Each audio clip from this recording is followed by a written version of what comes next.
मंच पर हमें एक पुस्तक किसी ने भेंट करी गुरु तेग बहादुर जी की, और जैसे ही मैंने ये किताब खोली, इस किताब में एक पंक्ति पर मेरा ध्यान गया। इस किताब में लिखा था कि हम सरकार से मांग करते हैं कि गुरु तेग बहादुर जी के बलिदान दिवस पर राष्ट्रीय अवकाश होना चाहिए। सनातनी कहां हारता है, कहां पिछड़ता है? इसी स्थान पर आकर के पिछड़ जाता है कि जिस गुरु तेग बहादुर जी ने सनातनियों की रक्षा के लिए अपना सर्वोच्च बलिदान दे दिया, अपना शीश दे दिया, अपने शिष्यों के साथ सर्वोच्च शहादत दे दी, हम उनसे कर्मशील होने की बात नहीं सीखते और सरकार से कहते हैं कि अवकाश दो।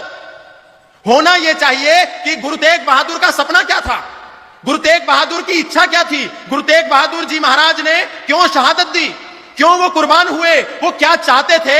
हम वो अपने बच्चों को बिना अवकाश किए विद्यालयों में पढ़ाएं, उनको गुरु तेग बहादुर जी के बारे में बताएं। ये हमारी राष्ट्रीय मांग होनी चाहिए, ना कि गुरु तेग बहादुर जी के बलिदान दिवस पर अवकाश होना चाहिए। क्योंकि अवकाश हो जाएगा तो बच्चे चद्दर तान के 10 बजे तक सोते रहेंगे, और जो सोते रहेंगे तो गुरु तेग बहादुर जी के विषय में सब कुछ खोते रहेंगे, और जब खोते रहेंगे तो फिर कोई औरंगजेब आएगा, फिर कोई अहमद शाह अब्दाली आएगा, फिर कोई बाबर, हुमायूं, जहांगीर आएगा और वही इतिहास दोहराएगा जो गुरु तेग बहादुर जी के साथ हुआ था। इसलिए हमें अवकाश नहीं चाहिए। हमारी राष्ट्रीय मांग यह होनी चाहिए कि गुरु तेग बहादुर जी के शहादत दिवस पर, बलिदान दिवस पर इस देश में जितनी भी इतिहास की पुस्तकें पढ़ाई जा रही हैं, बच्चों को पाठ्यक्रम के रूप में उसमें गुरु तेग बहादुर जी का इतिहास पढ़ाया जाए, ताकि बच्चों को पता चले कि गुरु तेग बहादुर जी ने इस दुनिया को क्या दिया, गुरु तेग बहादुर जी क्या देकर के गए। यह हमारा उद्देश्य होना चाहिए। और आज सरकारें 350वें बलिदान दिवस पर बहुत बड़ा इवेंट कर रही हैं। कहीं 3 दिन का कार्यक्रम चल रहा है, कहीं 4 दिन का कार्यक्रम चल रहा है, कहीं लंगर चल रहा है, कहीं भोजन चल रहा है, कहीं गुरु तेग बहादुर जी को श्रद्धांजलि देने के लिए डाक टिकट जारी हो रहा है, कहीं बहुत ऊंचा झंडा फहराया जा रहा है, कहीं बड़े बड़े नगर संकीर्तन हो रहे हैं। ये सब अच्छी बात है, लेकिन गुरु तेग बहादुर जी का स्वप्न क्या था? क्या गुरु तेग बहादुर जी ने बलिदान इसलिए दिया था कि 350वीं शहादत उत्सव आए और उनके विषय में डाक टिकट जारी हो?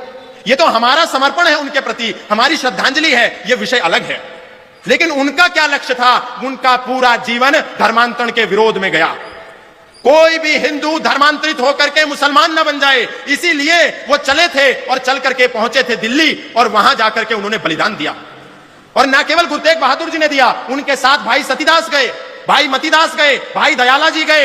एक उनके शिष्य को जिंदा आरी के बीच में रख करके चीर दिया गया।